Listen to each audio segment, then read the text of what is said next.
بسم اللہ الرحمن الرحیم ادع الى سبیل ربک بالحکمت والموعظة الحسنة وجادلهم باللتی ہی احسن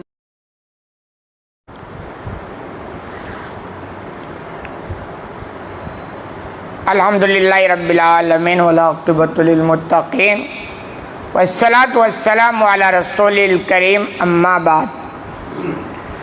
آگے امام بخاری الرحمن باب بادا ہے، باب سؤال المشرکین ان یریہم النبی آیہ فارام انشقاق القمر۔ باب اس بیان میں ہے کہ مشرکین نے نبی کریم صلی اللہ علیہ وسلم سے کوئی نشانی چاہا یا مانگا تو آپ صلی اللہ علیہ وسلم نے ان کو معجزے شق القمر یعنی چاند کا پھٹنا یہ دکھایا۔ دنیا میں ہمیشہ ایسا رہا ہے کہ جب بھی کوئی کسی چیز کا دعویٰ کرتا ہے تو اس کا ثبوت دینا پڑتا کہ بھائی میں یہ ہوں اور میرے یہ ہونے پر یہ ثبوت ہے۔ تو ایسے انبیاء کرام علیہ الصلاۃ والسلام دنیا کے اندر آتے تھے تو ظاہر سی بات تو طے ہے کہ دنیا والے مانگیں کہ بھائی آپ نبی ہو تو کوئی ثبوت دو، نشانی دو۔ ہر زمانے میں یہ ہوا ہے، اسی لیے اللہ رب العالمین انبیاء کرام کو بھیجتا اور ساتھ میں ان کو کچھ نشانیاں یعنی معجزات دیتا تھا تاکہ دنیا والے یہ سمجھے کہ حقیقت میں یہ نبی ہیں اس نشانی کی وجہ سے۔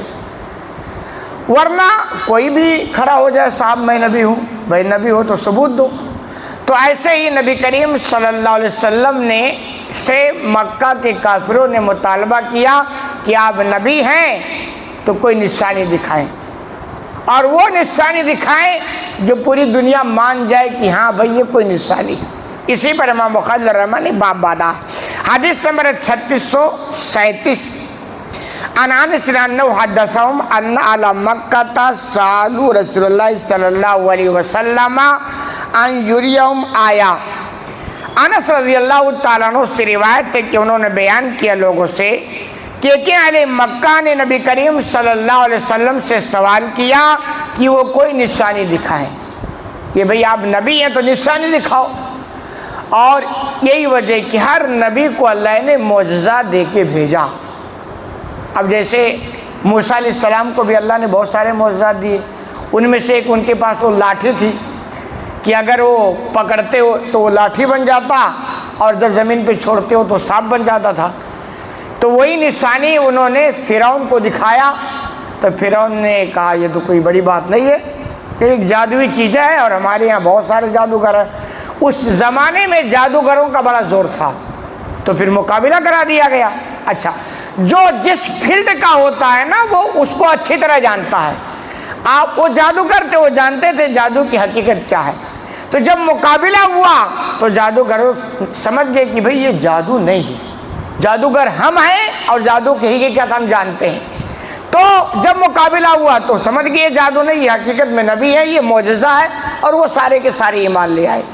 تو یہ ہے کہ معجزہ کا مطلب یہ ہوتا ہے کہ عاجز کرنے والی، پریشان کرنے والی، حیران کرنے والی۔ تو دنیا میں بہت سارے لوگ ڈرامے بازیاں کرتے ہیں، وہ بھی کبھی انسان کو حیران کر دیتا ہے، لیکن دنیا میں جو ڈرامے بازیاں ہوتی ہیں وہ ڈرامے بازی کرنے والے بہت سارے ہوتے ہیں اور وہ سب سمجھتے ہیں کہ اس کی کیا حقیقت ہے اور کتنے بڑے پیمانے پر ہے۔ لیکن جو نبی کا معجزہ ہوتا ہے وہ دنیا والوں کے بس میں نہیں ہوتی ہے۔ بھائی جادوگر کوئی دکھائے گا تو دوسرا جادوگر بھی ویسا دکھا سکتا ہے، تیسرا جادوگر بھی ویسا دکھا سکتا ہے۔ ایک کوئی آیا وہ ڈرامے بازی کی، ہاتھ کی صفائی کیا تو اکیلا آدمی نہیں ملے گا، بہت سارے لوگ مل جائیں گے۔ لیکن نبی جو معجزہ دکھاتے ہیں وہ دنیا میں کوئی دوسرا نہیں دکھا سکتا، اس لیے ماننا پڑے گا کہ بھئی یہ نبی ہے، اس لیے کہ ایسا معجزہ کوئی دوسرا نہیں دکھا پا رہا۔ تو نبی کریم صلی اللہ علیہ وسلم سے بھی اسی طرح مکہ والوں نے سوال کیا کہ آپ کہتے ہیں ہم نبی ہیں تو ثبوت دکھائیں، اور بعض لوگ یہ بھی کہتے ہیں کہ انہوں نے کہا زمین پر کوئی ثبوت نہیں چاہیے، زمین پہ تو صرف جادوئی چیزیں چلتی ہیں، لوگ جادو کے ذریعے بہت سارے کام کر دیتے ہیں اور ہم کو پریشان کر دیتے ہیں، حیران کر دیتے ہیں، آسمان پر کوئی نشانی دکھائے۔ تو کہہ رہے ہیں انا فارا من شقاق القمر، تو اللہ کے رسول صلی اللہ علیہ وسلم نے انہیں چاند کا پھٹنا دکھایا. چاند پھٹا تھا نبی کے زمانے میں، تو وہ دکھایا کہ دیکھیے یہ معجزہ ہے اور یہ میرے ذریعے اس چاند کو پھٹا. اللہ رب العالمین کے ذریعے سارا کام ہوتا ہے. یہ ساری چیزیں دیکھنے کے بعد پھر وہ لوگ اسی حد پر پہنچتے ہیں کہ دیکھیے نبی اگر معمولی آدمی تھے تو اتنا بڑا کام کیسے کر دی. معمولی آدمی کوئی نہیں کہتا ہے، بہت اونچی ہستی تھی، لیکن وہ مختار کل نہیں تھے کہ بھی جو چاہے وہ کر لیں، جو چاہے ہوگا وہ کرے گا اللہ. لیکن اللہ رب العالمین کبھی نبی کے ذریعے ایسی چیزیں دکھلاتا تھا کہ بھئی دنیا والے دیکھیں اور نبی اس کو مانیں. تو یہ ایسا ہوا ہے. اور اس کے تعلق سے واقعہ بھی بیان کیا جاتا ہے، حالانکہ اس واقعے کی حقیقت کیا اللہ بہتر جانے، کہ جب یہ چاند پھٹا تھا تو ہندوستان کا کوئی اس زمانے کا راجہ تھا اور اس کو رات کو نیند نہیں آ رہی تھی. یہ حقیقت مطلب یہ تاریخی واقعہ لوگ بیان کرتے ہیں اور اگر غور کیا جائے تو سمجھ میں بھی آتی ہے. باقی حقیقت کا پتہ تو اللہ کو کہ واقعہ صحیح ہے کہ غلط ہے کیا ہے، لیکن یہ بیان کیا جاتا ہے. لوگ بیان کرتے ہیں کہ وہ رات کو اس کو نیند نہیں آ رہی تھی تو گھر سے باہر وہ نکل کے ٹہل رہا تھا. جب وہ ٹہل رہا تھا تو بیان کیا تھا کہ اس نے اپنے آنکھوں سے دیکھا کہ چاند پھٹا، دو ٹکڑے ہوئے اور واپس میں جا کر کے وہ جون ہو گئی.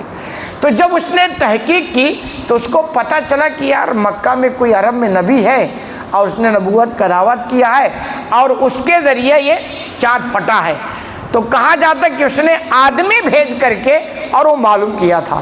پھر وہ اس کا جو ٹائم تھا جو وہ تھی وہ پورا جب ملایا گیا تو کہا جاتا کہ وہ پورا تال میل فٹ بیٹھ رہا تھا. تو ہمارے لیے تو یہ کوئی بات نہیں ہے، کیونکہ ہمارے پاس تو نبی کا فرمان آ جائے، حدیث میں آ جائے، قرآن میں آ جائے تو ماننے کے لیے کافی ہے.